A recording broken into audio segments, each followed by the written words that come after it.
कि स्वाभिमान ग्रुप के जो बच्चों ने, बारडोली के इन बच्चों ने जो मुझे मौका दिया है, मैं उस ऐतिहासिक घटना को आज के रेफरेंस में कुछ उसमें ऐड करना चाहता हूं। और मैं पहले कह चुका हूं कि मैं किसी सरकार के खिलाफ या सरकार के पक्ष में नहीं बोलता। अगर कोई बात है, अगर किसी ने काबिले तारीफ काम किया है, तो वो कोई सरकार हो, इससे फर्क नहीं पड़ता है, उसकी तारीफ भी होनी चाहिए। और अगर कोई ऐसा काम किया है कि जो हमें लगता है, जिसे हम महसूस करते हैं कि ऐसा नहीं होना चाहिए, तो मैं सड़कों पे विरोध करने से ज्यादा बेहतर समझता हूं कि सरकार तक अपनी बात पहुंचाने के लिए विनम्रता के साथ भी पहुंचाई जा सकती है। तो 1928 में बारडोली के जिस जगह से यह आंदोलन शुरू हुआ, वहां आज का क्या रेफरेंस है? यह 1928 की घटना है और आज 2020 है। 2020 में उसी गुजरात की धरती से, उसी सरदार वल्लभ भाई पटेल की प्रेरणा से, उसी सरदार वल्लभ भाई पटेल की इच्छा शक्ति से भारत की दिल्ली सरकार, भारत राष्ट्र की सरकार जो दिल्ली में बैठी है, इस वक्त वहां पे भी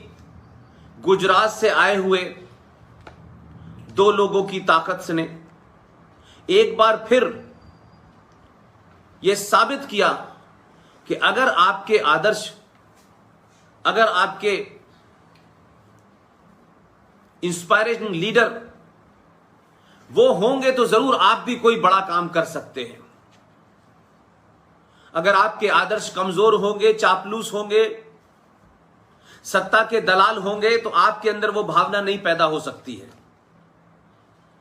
तो जो दिल्ली में आज सरकार है, उनकी प्रेरणा के सोच सरदार पटेल हैं, और इसीलिए दुनिया की सबसे बड़ी मूर्ति उन्होंने गुजरात में सरदार पटेल की लगाई है। लेकिन मैं जो बात कहना चाहता हूं कि 1928 में जिन किसानों के खिलाफ उस ईसाई सरकार ने ये जो 22% का लगान की वृद्धि की थी, आप सोचिए कि आज 2020 के अंदर दिल्ली में आजादी के बाद मैंने पहली बार एक ऐसी घोषणा सुनी जिसको मुझे लगता है कि उसका वर्णन करना चाहिए, और खासतौर से इस वक्त जब मैं बारडोली के बच्चों से, वहां के युवाओं से, बुजुर्गों से सीधे तौर पे मुखातिब हूं। 2020 में भारत की सरकार ने एक महत्वपूर्ण घोषणा की, और वो इस कोविड के दौर में हुई है, इसलिए हो सकता है लोगों को उसकी तरफ ध्यान न गया हो। मैं ये मानता हूं कि भारत सरकार ने आवश्यक वस्तु अधिनियम 1955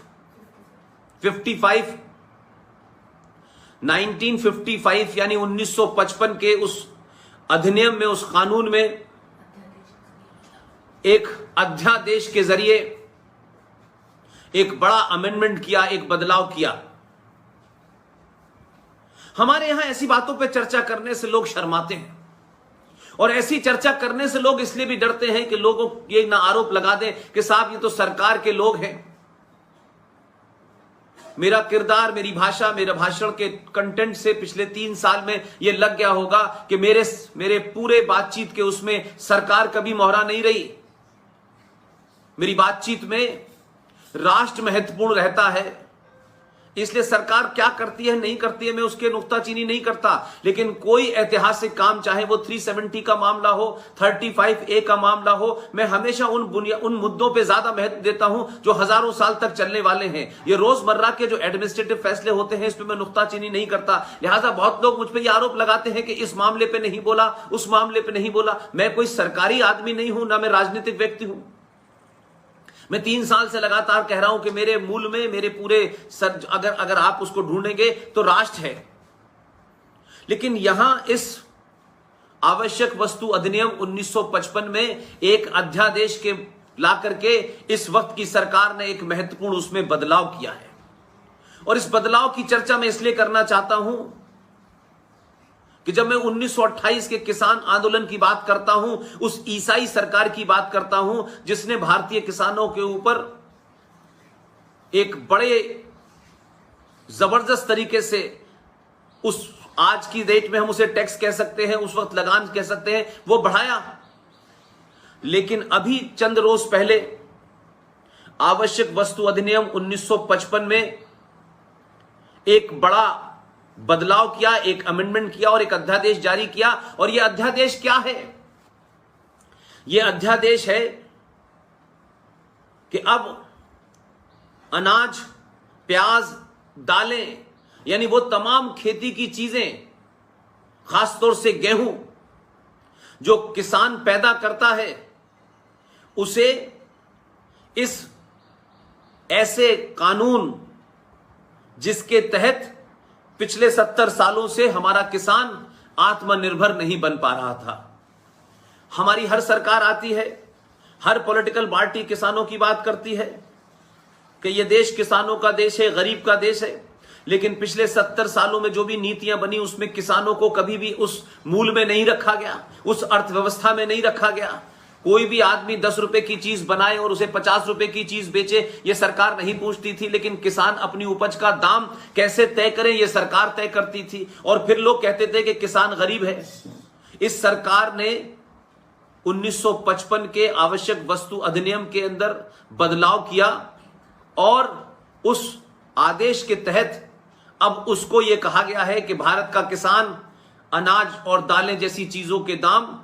खुद तय करेगा बाजार में और सीधे बेचेगा। अब उन वस्तुओं को इस आवश्यक वस्तु अधिनियम 1955 से बाहर कर दिया गया है। तो आज किसान को, जो किसान टमाटर उगाता था,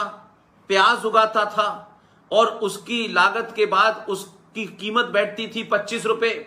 लेकिन बिचौलियों के दबाव में, मंडी के दबाव में वो किसान अपनी प्याज को 2 रुपए किलो बेचने पे मजबूर होता था।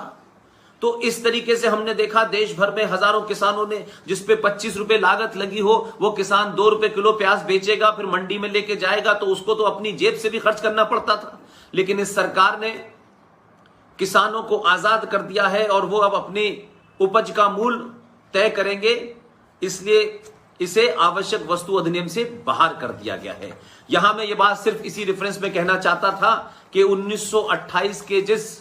के किसान आंदोलन का नेतृत्व जिस शख्स ने किया, आज दिल्ली में सरकार भी उन्हीं के नाम से, उन्हीं की भावनाओं से, उन्हीं की प्रेरणा से बहुत सारे काम कर रही है। लिहाजा बहुत सारे काम किए होंगे, लेकिन इस काम से मैं इसलिए खुश हूं कि किसान पिछले कई 100 सालों से हर बार, चाहे ईसाई सरकार आई हो, चाहे आजाद भारत में दूसरी सरकारें आई हो, उनको हमेशा उनका शोषण किया गया और उसको कभी भी हमारे सिस्टम में जो नीतियां बनी उसकी गुणगान तो बहुत किया गया, उसका नारा स्लोगन तो लगाया गया, लेकिन कभी उसको सीधे तौर पे फायदा नहीं पहुंचाया। ये बात सिर्फ मैं इसलिए कहना चाहता था कि ये बारडोली का मामला है, आप लोगों ने बारडोली के लोगों से 2-4 होने का मुझे मौका दिया, इसलिए मुझे लगा कि इस वक्त ये जरूरी है कि इस बात को मैं मेंशन करूं। अब मैं बात अपनी पे आना चाहता हूं। मेरे युवा साथियों,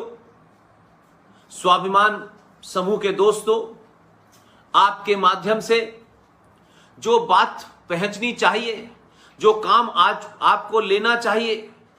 उसकी आप लोग एक नए सिरे से शुरुआत करें। ये कोरोना आया है, ये चला जाएगा, आज नहीं कल जाएगा, लेकिन अब कुछ काम होते हैं तत्कालिक और कुछ काम होते हैं ऐतिहासिक, जिनकी लड़ाई आप जब लड़ते हैं और सफलता प्राप्त करते हैं तो आने वाले हजारों साल तक आपकी उस लड़ाई को न सिर्फ याद रखा जाता है, बल्कि उस लड़ाई से राष्ट्र निर्माण में एक बड़ी भूमिका होती है। मैं चाहता हूं कि कुछ ऐसे मुद्दे हैं जो कुछ लोग ही उठाते हैं और कुछ लोग ही टेलीविजन पर डिबेट करते हैं और वो समाप्त हो जाते हैं, लेकिन आप लोग सब जानते हैं कि हमारे एक साथी जो अब इस दुनिया में नहीं है, उन्होंने आर्टिकल 35A का मुद्दा उठाया था और मैंने उस मुद्दे को पूरे देश भर में अपनी भाषा से, अपने भाषणों से जगह जगह डिबेट करके, जगह जगह लोगों के साथ बातचीत करके उसे एक जन आंदोलन बनाने की कोशिश की थी। और जब मैंने ये शुरू किया था तो बहुत लोगों ने कहा कैसी बात कर रहे हैं, ये मुमकिन ही नहीं है, ये देश जो है सोया हुआ है, युवाओं को इसमें कोई मतलब ही नहीं है, युवा जो है बहुत ही भौतिकतावादी है, वो किसी ऐसे मुद्दे पे आपके साथ नहीं आएगा। मैंने उस वक्त भी कहा कि युवाओं के बारे में जिन लोगों की राय यह है कि ये युवा सबसे बेकार है, कुछ करना नहीं चाहता, मैं तब भी ये मानता था, आज भी ये मानता हूं कि इस देश में युवाओं को अलग अलग संगठनों ने, मैं किसी को दोष नहीं दे रहा, किसी का नाम नहीं ले रहा, लेकिन मैं ये मानता हूं इस देश में युवाओं को राजनीतिक दलों ने अपनी राजनीतिक गद्दी पाने के लिए इस्तेमाल किया। सत्ता से पहले कुछ नारे लगाए, सत्ता में आने के वाले नारे बदल गए। लेकिन मैं ये कहता हूं कि आज के युवा को वो किसको